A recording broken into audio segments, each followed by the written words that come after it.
Thank you, Richard. This could not be more different than the last session, but we'll work on it. Just a wonderful opportunity to be here, and appreciate really for the Global Fund for Women, which I just joined in July, the opportunity to tell you a little bit about the work that we do and the importance of the work that we do, and have this opportunity to talk with Marco Cochrane, who has been doing some amazing sculpting around the feminine energy, which speaks to the way we do our work and the feminist principles that we hold at the Global Fund for Women. So we're going to talk through a little bit of that. We're going to go quickly so that we can open up to questions from the floor. My name again is Latanya Frett, and again I just joined as the CEO literally July 1st for Global Fund for Women. Thank you. Glad to be in San Francisco in the Bay Area. I come from a world of international organizations, big ones. So I've worked for the UN for a few years and lived in Ethiopia, Pakistan, South Africa, doing a lot of work around gender and how we integrate gender into governments and the work that they do and the resources that they put into their, should I call it, world, I'll just say that, and making sure that women are included. I've moved on to work for USAID, which is our U.S. government foreign assistance program around the world, and worked from there in Mali and Botswana and the Democratic Republic of Congo, worked in Egypt, worked in Nigeria, and then came back home and landed a job here with Planned Parenthood and ran their international portfolio for some years. Ended up in Nairobi, which is where I moved the program because I thought it was important for us to be closer to the women that we were working with and not always working from headquarters here in New York or San Francisco, but to be really close to our partners and make sure that worked. But really, fundamentally, what Global Fund for Women does is it finds, it funds, and it supports women's organizations around the world. It does have a principle of asking women what they need in their world. And so when it comes to things like agriculture, we know that up to 80% of small-scale farmers are women, and so they're growing the food, and they're in charge of food production. So we need to ask them, when it comes to climate change and climate mitigation and climate justice, what they need, as opposed to telling them what they need to do. I take it it's not working. Yeah. This is for the camera. Oh, okay, cool. And so it goes on like that, and all the fields that you can think about and all the work that we do, including technology, women in technology, we need to have them as a part of the design of that work. But why we're here today really is because we were just so, I would say impressed, but I will say just connected to the work that Marco Cochrane has been doing. We could change the slide so you can see some of the amazing sculpting that he's put together. And I met Marco a couple weeks ago and thought we have something in common. We have three things in common, in fact. So both of us are feminists, and both of us are artists. Well, I mean, I'm more the art enthusiast and he's more the artist, but you know. And then I think we both have experienced firsthand violence and how violence can really shut down a voice for women, really shutting out their feminist energy, an energy that we both feel is important to change the things in this world that need to change. And so just was so happy to bring Marco on. Right. We have a small technical difficulty. I'm told this is the wrong slideshow. So it's the right one for her, and then there's another one for me. Okay, we're going to change it. We're going to change it to Marco's slides now. We can change it back to Global Fund later. Yeah. And there's also, you can always, I'm sorry. all our stuff is on the table over here, so please do take some. Please do tweet at Global Fund for Women and Instagram and all of those things. So it's all here if you need it. There's a QR code too if you want to do that. Yeah. You can learn more about it. But these are Marco's sculpts. I mean, they're just amazing. And so we'll keep running them. Why don't we do that? Can we just keep running them while he's talking so we don't burn our time with them? Yeah. But I really did, just Marco, pictures. Wanted to get to you to talk about sort of that feminine energy. I was just saying to everyone that, you know, we both believe that if you shut women down, if you silence their voices, then the solutions to the problems we need for this world are actually going to disappear and disappear fast in a way that will be harmful. But you put together this, and I wanted to talk quickly about this representation of feminine energy. So talk to us a little bit about that. Okay. So let's see. I've been looking at this my whole life. Grew up with hippie parents, and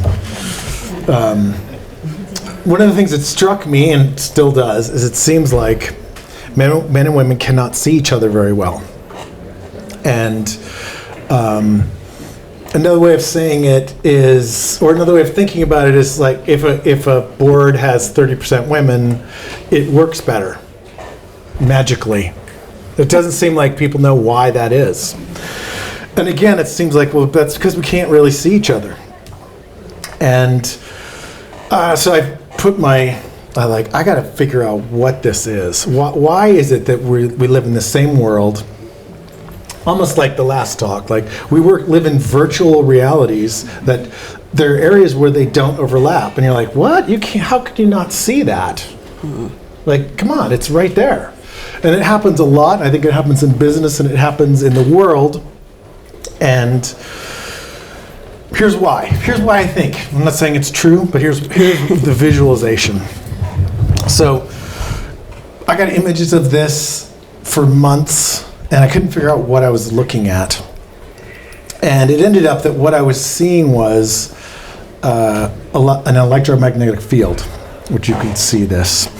And what I didn't know was there's this, that one. We have all seen that one.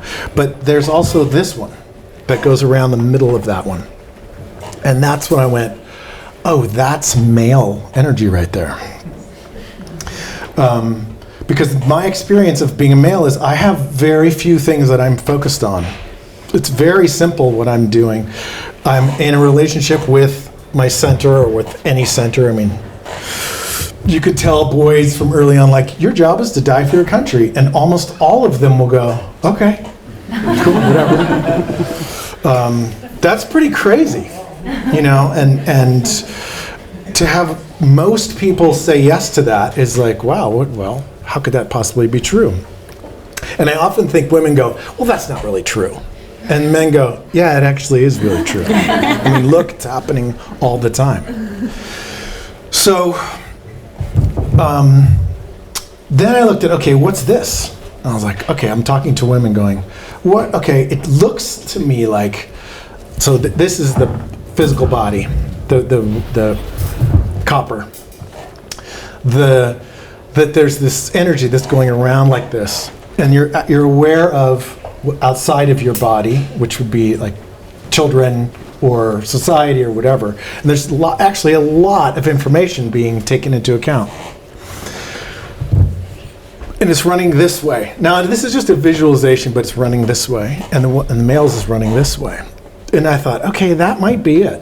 In a sense, you're just running at 90-degree angles to each other, and that's why you can't see each other. I'm not saying it's true, it's just a way of looking at it. The other aspect is that this one is really complicated. Like, for me, I would think it's 10,000 times more complicated than this one. And the way we've been looking at it, for me, is like, women are a little more complicated than men. That's like, yeah, but that doesn't account for what I'm seeing, which is like, we can't see each other. Like, there are those points where that happens. And if there was a 10,000 to 1 ratio, then yeah, you'd go, why don't women just make decisions like this? Or how can men do that? How can they do that? I'm not saying it's true for everybody. I'm not. I'm just saying it looks to me like this dynamic is at play.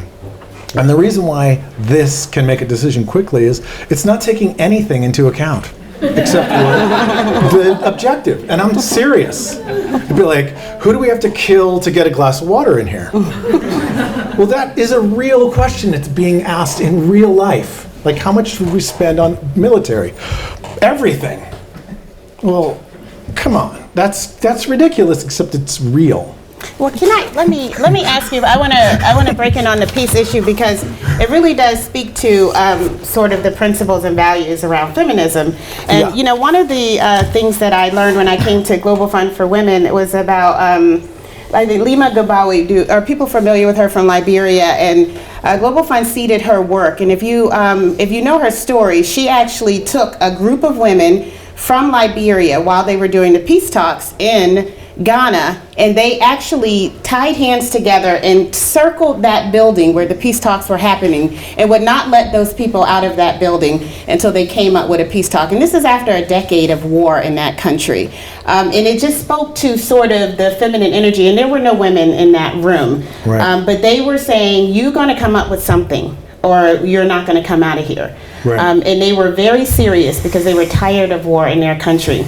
And I wanted to speak a little bit to sort of how you see men really playing a role when we talk about women, when we talk about women's human rights, and the role that they play in coming up with the solutions for our world. Where do men fit? I mean, sometimes you see them take one side, which is, why are we always talking about women? You know, and some take the other side, which they understand what happens, but they don't actively participate. I would love to just hear from you as a man who sees your art as representing, you know, raising up this sort of women's human rights issue. How do you see men being much more supportive without feeling like we're sort of against men kind of thing? I think it's difficult to be allies to each other when this is happening. But I think that if this was just meant to be a way of looking at it and going, oh, we can be like, okay, what I want to answer the one question. Why is it different when there's 30% women on board? Well, because they're taking way more information into account. The men cannot see that because they can't do it. And so looks like a magic thing. I would say that you could do it on a business level of just knowing, this may be why you would want women on the board and why you would want women making decisions about the world, is because they are taking more information, like I would say 10,000 times more information into account when decision making. Then it's not magic, why it works better. The other one is, if you want to compete on this, being completely focused with no peripheral vision, you cannot beat a man at that. And you could try, you probably could, which is even crazy, you probably could, but why would you want to? I mean, you wouldn't even know you had children or any friends when you were working. I mean, all the men know how focused we can get and how scary that is, because people can focus on stuff that you really shouldn't focus on. And there's no peripheral vision, you don't even notice. So I think for me this helps. And the obvious, I mean, part of what I think feminism did was sort of like, we're not just going to talk about the fact that women make all the people. And just disregard that thing and then go like, why are you so short? You know, you're so much shorter than us. What's up? Like, well, other than the fact that all of us came through women, I think that's an easy one for men to go, yeah, that's true. And that's special. That's different from me. And we actually do love women. I really do think most men do. It's just, I think the reason why I wanted to focus on this is because this lack of, this not being able to see each other thing is kind of freaky. It kind of makes it difficult to even have a regular conversation about anything. And then you get into a group of all your same sex and it's like, you can just talk about something in 1 minute. Like, why is it so difficult? I think that's it. Okay. Thank you. And I do want to, this 30% of women on the board, probably should be more like 50 or 51, but that's okay. Yeah. We'll go with 30. And or 70. Or 70, But I will say that we've seen that even when you're, a lot of the work that I've done around the world, when there are peace agreements and peace accords, when you have women, especially at the table when you're making these peace agreements, that you're like 35% more likely to have the agreement happen, but for it to also last. And so there is some value in that. And I know, Richard is actually on the board at Global Fund for Women. And so there is this value in having this come together, as you've been saying, this energy happens in it together, men and women together, to ensure that we get to where we want to go. There's been, and I want to open it up to the floor and for questions. questions, but I know one of the things about reproductive health that's always boggled me is like, for married women, we're not talking about women single in college or any of that, but for married women, 240 million can't access contraception. So these are now women who are at the mercy of the system, if you want to put it that way. So women who know what to do but can't really get to what they need, and so they want to have less children, but they can't control that part of their lives. And in many countries, it's actually controlled by men or the system and structure that they live in. And so those are the examples to me of when the feminine energy is broken. And to me, as a man, that's a place to fight. Yeah. Because of course, women. Can you imagine if I could walk up to you and inject you with something and go, as a man, and go, now I own you. I don't care if it was against your will. You have to deal with that. I mean, we would go, I'm going to kill you. There's no way we'd ever put up with that. And yet that is the standard for women.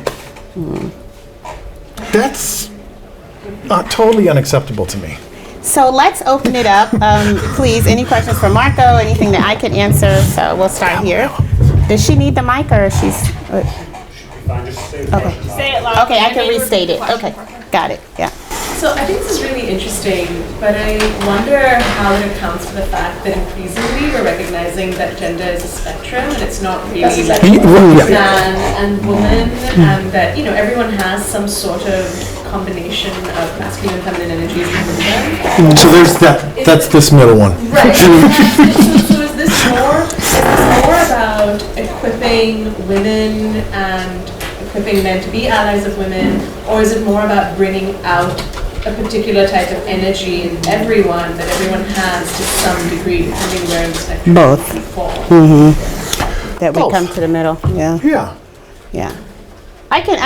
Certainly for Global Fund for Women, we're much more interested in sort of gender justice and sort of allowing this to happen as it's happening, which, as you're mentioning, in a natural way, and to respect that and to support that. And we very much are interested in working, and we talk about women-led organizations, but also organizations that are sort of dealing with these gender justice issues, even if it's not run by someone who identifies as a female. And so it is, I think, very much a part of the world that we're living in, that we have to sort of also sort of understand this spectrum and make sure that we're supporting movements around the world that are also getting at some of this.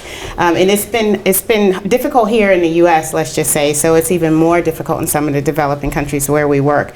But I think we have to be able to understand that dynamic as well, so that we can make sure that we're coming and sort of demystifying it a little bit in places where we work with women's groups who are trying themselves to talk about this issue. So there's one more question. I know you had one, but it was the same question. Yeah, I was just going to Did you want to say more about that? Points where I felt a little bit uncomfortable, like there were some very kind of traditional stereotypes, and I don't really think that they exist these days in the same way, and it kind of felt a little bit dated, and I really like what you're trying to achieve, but I'm not sure that it's as kind of relevant. You think the gender norms have changed that so may much? be true. Absolutely. I hope it is. I hope it is changing. Perceptions of women can't make a decision, and that being in men's mind, that men will accept them going to be in the army. I think that things have changed a lot, and that there isn't so much of a difference. Well, this room is fully cutting edge, of course. I mean, if anybody is changing it, it's right here in this room. It's well, and you can tell the rest of the world's not actually rolling with this right now. I mean, do you feel like you feel like the world has caught on to? Like Roe v. Wade is about to go down. Yeah. I mean, so that's not because it's working. That there was some concepts being talked about in this room, I guess. Oh yeah, I listen. I agree. As a feminist, it was crazy for me to do that. Yeah.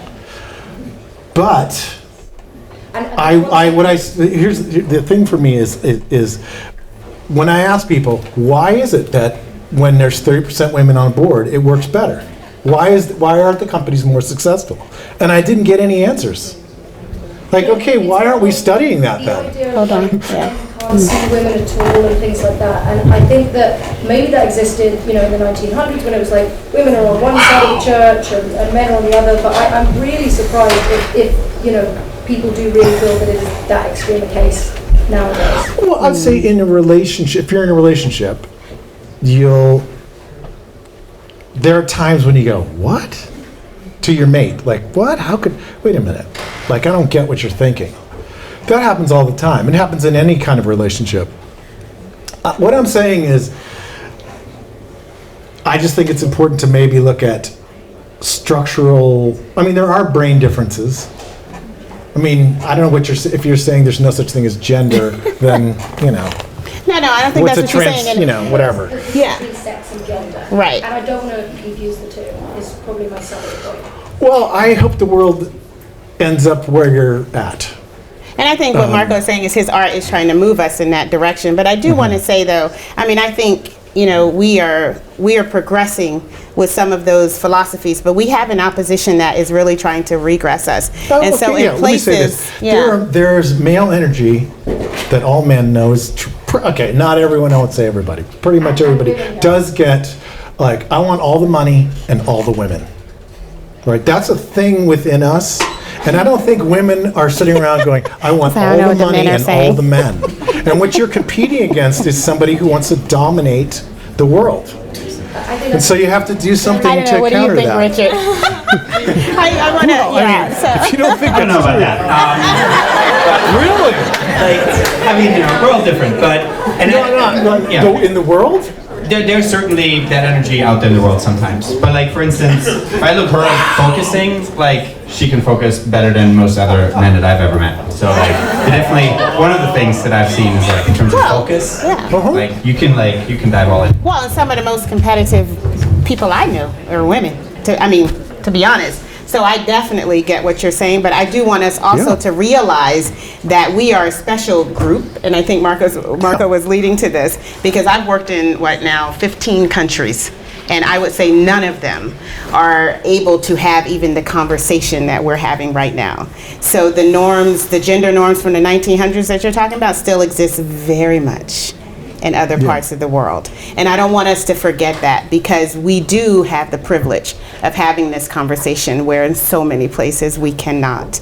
And that's the point of this, is to funnel energy into the rest of the world, to bring what you're saying into the rest of the world. To allow Make it like this. Yeah, to allow us to be able to work on that spectrum. And I think that's what a lot of the groups that we work with are allowed to do, with the support, of course, that we're able to bring. But otherwise, it does not exist. So, yes. So, I've been hearing what you're saying about the 30% women on board works better. Why isn't that percentage higher? Have we studied what happens when there's 100% women on board? Is it just diversity that impacts a better board functionality? Or is it the amount of women? And I just think that'd be very interesting to study. And yeah. The fact that we don't know is a trip to me. I think Come on, we should know this. You've been studying 30%. Why have you been studying other percentages and trying to figure out what is the optimal percentage for women on board? I feel like that would be very useful. No, Absolutely. That's a great question and a great comment. And they are doing so. All of us here have seen there are many studies that are happening. I think you landed on the 30% because that's the conversation that has been happening now, to try to get the top 100 companies to actually have at least 30% on their board. And that is sort of what people are moving towards. Some are doing well and some aren't. But there have been actually studies, and there have been boards that are 100%, and they've looked at the sort of value of that, and then the value of the diversity of having both. And so there's a lot of sort of, I would say, noise and evidence out there. But I think it comes down to what seems right and what you have as when you're looking at these principles, what you have access to. Are we? One more question. Doing, One last okay, question. one more question? Okay. Yes. This is my daughter, Sahara, sorry. So this should be an easy one, hopefully, but go ahead. These have not been easy. do you mind just like, I don't like kind of get where you were going with like the magnetic field, just like what you were saying, like when you hooked it up and did the thing.